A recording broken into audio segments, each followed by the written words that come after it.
Sejarah peran wanita di bidang politik. Sejarah mencatat adanya peran wanita di bidang politik. Wanita Indonesia sudah berperan dalam bidang politik jauh sebelum kolonialisme barat.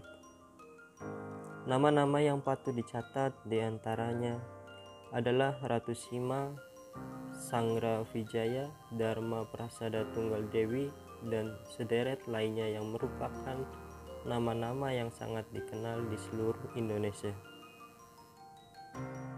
Kesaksian tentang peranan wanita banyak dijumpai dalam periode awal kerajaan-kerajaan Jawa.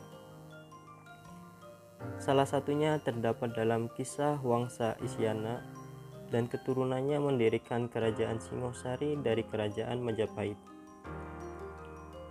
Kendedes, seorang tokoh dalam kerajaan Singosari, merupakan salah satu contoh bagaimana seorang wanita menjadi dalang bagi peralihan kekuasaan dari Tunggal Ametung ke Ken Arok.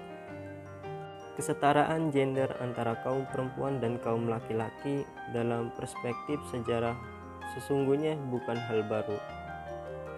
Perempuan Indonesia pada masa Mataram kuno sampai masa Mataram sudah memperoleh kedudukan dan peranan setara dengan laki-laki dalam berbagai aspek kehidupan. Pada masa Jawa kuno, Titi Surti Nastiti dalam disertasinya yang berjudul Kedudukan dan Peranan Perempuan dalam Masyarakat Jawa Kuno abad 8 sampai 15 Masehi menyampaikan bahwa pada masa Jawa kuno, kaum perempuan dan laki-laki mempunyai kesempatan sama, walau dari segi kuantitas tidak sebanyak kaum laki-laki. Menurut Nastiti, selanjutnya dinyatakan bahwa kesetaraan dapat dicapai dalam meraih jabatan publik, kegiatan sosial, ekonomi, dunia kesenian, dan lainnya. Di bidang pemerintahan, istri bisa mempunyai kekuasaan lebih tinggi daripada suaminya. Contohnya, Wikramawardhana ketika mengeluarkan prasasti Patapan II pada tahun 1385 Masehi dan prasasti Tiroh atau Kawang Bogem pada tahun 1387 Masehi yang menggunakan lambang daerah Lasem, daerah kekuasaan Kusumawardhani atau istrinya. Pada saat itu, Wikramawardhana belum menjadi raja. Penggunaan lambang tersebut mencerminkan kekuasaan Kusumawardhani lebih besar daripada Wikramawardhana. Hal sama terjadi pada Breh Wirabumi yang mendapat gelar dari istrinya, Nagara Wardhani.